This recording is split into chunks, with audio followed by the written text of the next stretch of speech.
Hi everyone, विवेक गुरुजी channel में आपका स्वागत है। मैं विवेक सिंह। विकास दुबे को लेके कोई हमदर्दी नहीं है मुझे, पहली बात। अब इस मैटर पे we have to be understand the gravity of this encounter. इस पूरे इनकाउंटर की ग्रेविटी को समझते हैं। ग्रेविटी को समझने से पहले मुझे एक बात याद आती है। वो बात याद आती है जॉर्ज बर्नार्ड शॉ की। George Bernard Shaw is Irish writer. He write, criminals do not die by the hand of the law, they die by the hand of the other man. Think about it. अब बात आती है, मुझे एक और बात याद आती है एवी डाइसी की। एवी डाइसी ने एक किताब लिखी, the law of the constitution. Britain में जो डिवाइन थियरी ऑफ स्टेट है, जिसको गवर्न करेगा राजा, ठीक है ना, उस पे लोगों का बिलीव है। फिर इसके बाद इसका मतलब बेसिकली क्या होता है कि king can do no wrong, कि राजा कोई गलती नहीं करेगा, जो राजा है वो कानून से क्या है, ऊपर है।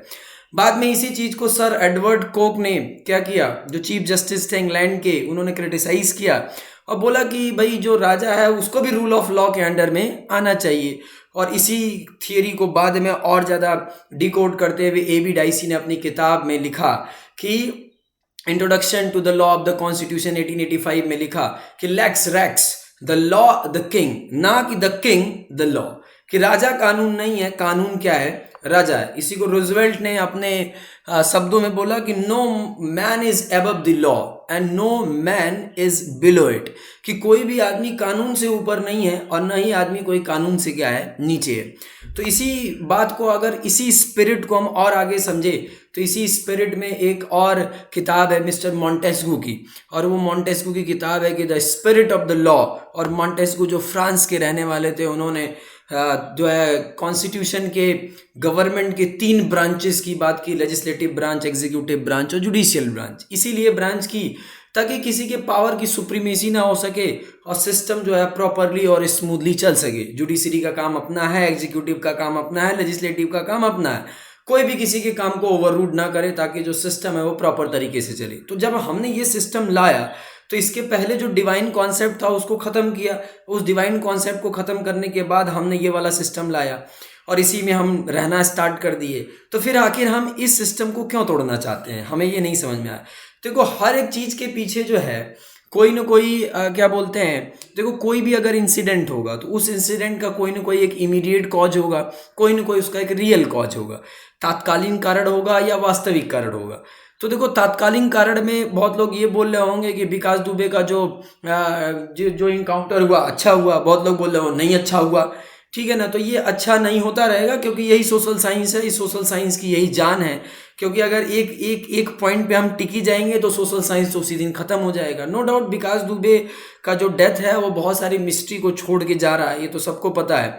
विकास दुबे तो गया, विकास दुबे इसके साथ मेरी भी कोई हमदर्दी नहीं है, अब ये मर गया, ठीक है। लेकिन मर गया तो इसका मतलब ये नहीं कि इसने इस स्टोरी खत्म हो गई। स्टोरी तो अब स्टार्ट हुई, क्योंकि सिंपल सी बात है कि आपको भी पता है कि पॉलिटिक्स और क्राइम के बीच में तो नेक्सस है ही है।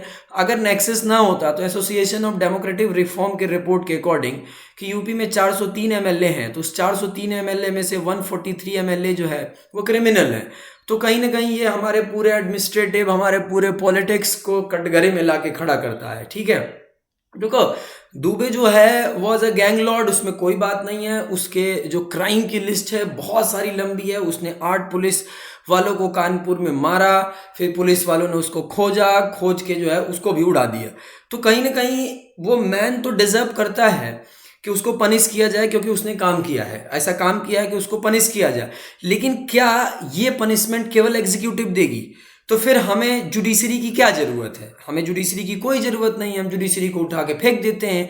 हम क्यों बिलीव कर रहे हैं सेपरेशन ऑफ पावर पे? हम क्यों स्पिरिट की, द सेपरेशन ऑफ पावर की स्पिरिट की क्यों बात कर रहे हैं? छोड़ो, हटाओ सब।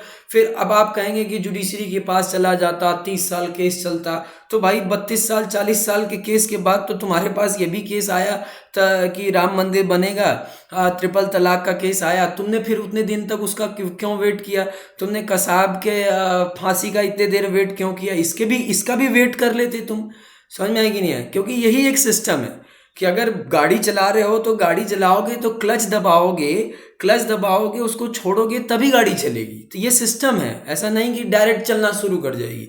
तो कहने का मतलब है कि हम डेमोक्रेसी में रह रहे हैं तो प्रोसेस पे हमारा बिलीव होना चाहिए, क्योंकि अगर इसी प्रोसेस पे बिलीव हट जाएगा तो सिंपल सी बात है कि हम तो फिर उसी डिवाइन कॉन्सेप्ट में चलते हैं, फिर राजाओं वाले सिस्टम में चलते हैं कि राजा अच्छा ही करेगा, राजा गड़बड़ करेगा ही नहीं, ये मान चलते हैं। जब राजा अच्छा कर रहा था तो फिर राजा के सिस्टम को डिमोलिश करके क्यों पार्लियामेंट्रियन सिस्टम लाया गया, क्यों प्रेसिडेंशियल सिस्टम लाया गया, क्यों डेमोक्रेसी लाया गया?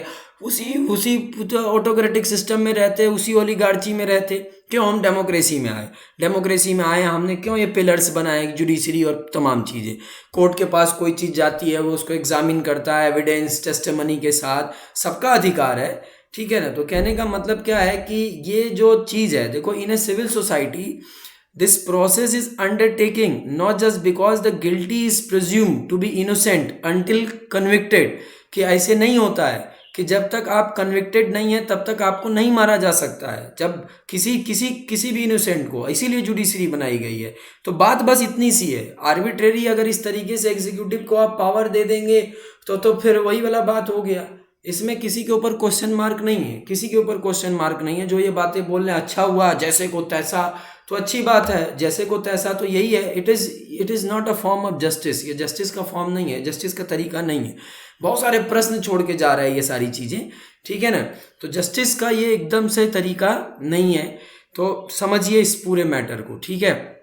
तो thanks for watching me, this is Vivek Guruji, bye bye.